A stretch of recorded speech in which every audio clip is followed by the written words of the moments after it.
Alright, one thing I need to do is the last piece that's not keyed is this shaft, that pulley to that shaft. So before it can go down the road, that's gonna slip on that set screw. So I need to go grind myself a little slot for that to go fit into. So I'm gonna go try to do that with a little cutoff wheel, and probably put a piece of angle or something. I'll clamp it next to it to give me a straight line. But I'll bring it back as soon as I get that snugged in there. And something like that. A little hacky, but it's in there. Just basically eyeballed it with a grinder, hit it with a magic marker, drew a straight line, and just kept grinding my magic marker line out of there. And it should fit. There we go. So we just crank that puppy down, and now it's keyed. I can put my brake back on now. That should take care of that, and now I could actually put power to the ground and see how she does. Alright, not quite sure where I left off, but I think it was the last thing I did was the key on the rear pulley, and I continued on from there. It's probably 4 or 5 days later since that was done, and I'm just kind of reassembling everything and trying to make it more permanently, the word, and I got jam nuts on here so I can adjust that, but with vibration they won't move on the con rod. I took it and I sanded down the inside of the con rod, all thread, and this is a piece of brake line, so it doesn't have as much drag through it. I cut off about a 1/2 inch off the end, flared this end so it doesn't rub on it, and then installed a couple of springs in line with it to make it so it returns the so-called pedal. And more brass nuts, and double nutted it, and that's pretty much what you got right there. So that's that. I did the air cleaners, and I ended up taking the outer, these are soup ladles. One of them had no holes in it and the other one had holes in it. I just cut the handles off and made those my air cleaners. And or forget, that's what's on the inside of it, but clean. This is for high-end computer cabinets. They run filters in the cabinets with fans, and that's what they use, so that's what I used. Actually works pretty good, and it doesn't have much resistance to it, but it does capture a fair amount of dust.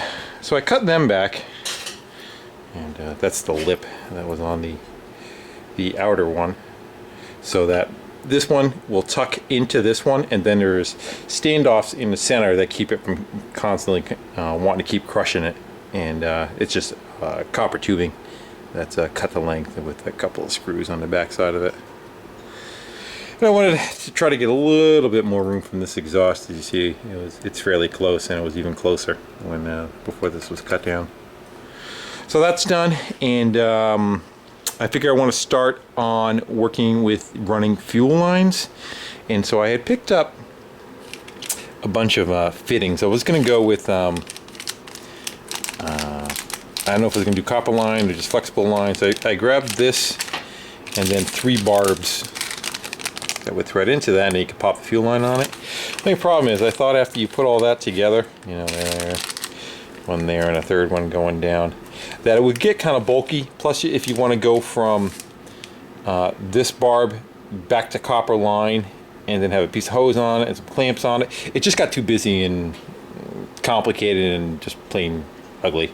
So I wanted to kind of shrink that up a little bit. So if I'm going to go with copper, why don't I just go with copper with a compression fitting? So there's a T inside there. You take these off and you put that nut on there. And then they have these little compression fittings that compress right down on the copper, and that should make it for a much cleaner look. And then I grab some copper line. It's 1/4 inch OD, and that is roughly the same size as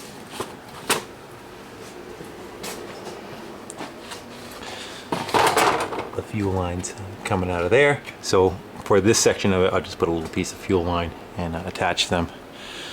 I think I flipped them around. They were facing up. There's too much kind of going on in here between the choke and the throttle lever, so I think I'm gonna run them down, come under the carburetors, back up this side, and probably to about right here. I'll run them across, and I'll make a junction right here, and from there continue on and run up into the fuel tank. I also think that I'm just going to use one fuel tank instead of splitting them up, and then the tank that's on the other side, I'll just make it so it comes off, and if I run out of fuel, I'll just take it and I'll pour it into that one. But truthfully, it's probably just going to stay empty most of the time, but you know, it'll have that capacity of doing that. So I figured I'd take a second and show you where I was. Oh, I got a little bit more too. I also grabbed, I want to support the exhaust. Not that they move around much, but I just don't want them hanging off the cylinder head with, you know, 2 pounds of weight vibrating away. So one thought was a couple of little brass hangers, and I can kind of come down and support them. If that doesn't work, I have 2 of these. I figure I can clamp it onto one, put some threaded rod in the middle of it, and clamp it to the other, so the 2 of them will be tied together. But we'll see when I get to those. Whatever I don't end up using, we'll end up going back to Home Depot, which is, you know, going to be this stuff right here. Pretty much 86th that idea. So it doesn't cost any more, just had to go run out and get some more stuff. Oh, and one more piece would be, I think I want to try to do something for a seat. So I picked up this stainless. I went to the my favorite new restaurant supply chain, and this is stainless pan. It's fairly thick. I'd probably say it's 18 gauge, maybe something like that. And I figure I might try and carve that up into some sort of fashion of a seat. I'll try cutting it and tapering it and angling it, and I don't know. But we're gonna try something to make that into a seat, probably like that. Again, when we get there, we get there. If it doesn't work, I'm out. 950. So, all right, I'm gonna shut you off and turn you back on when I get something done. All right, so I cracked open that nice, freshy new roll of keeping in theme ice maker line. It's very flexible stuff too. It's annealed, so if for the first couple times you bend it, it's real soft, and then the more you work it, though, it gets harder. And with that, this is kind of what's bent up right now with the where I want the junction. I think this piece is fine. This piece is fine. I'm trying to figure out how to tie into the tank, and I'm trying to think of trying to put a loop in it somehow, past it, up it, whatever. So that's what I'm still kind of contemplating right now, and I have that much more to make mistakes with. So I don't know. I'm kind of thinking. Here's the thing. There's a circle. The crank's a circle. The pedals are a circle. You know, there's kind of like a solar system kind of going on here. So I don't want to like overwhelm it, but I don't know. Maybe I can do something different. Maybe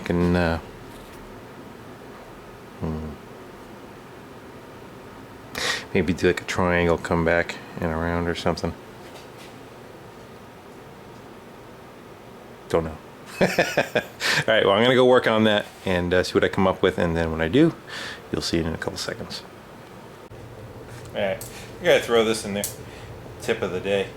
To get this out of a coil and to try to get a nice flat surface to work with, it might seem, I don't know, on the obvious side, but just lay it right down on a nice flat surface and push down too with your hand as you're rolling it out.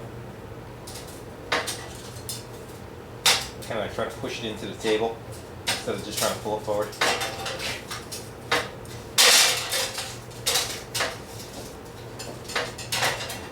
It gives you a pretty straight line to work with, and then you can bend it all up from there. Okay. Well, this is what I ended up with. I went up to the vise with the socket and just kept wrapping around it. Came back and decided where I wanted to make the 2 ends point, and that's kind of what I came up with. I'll let it follow that front nose of that thing. And I'll cut this when I punch the hole in the tank and I figure out exactly what I want, where I want the 2 of them to line up, and I kind of bend the whole thing in. But that will be tomorrow. Putting some color on it to get an idea how stuff's gonna look, because I know the copper's gonna darken up over time, so that should kind of match.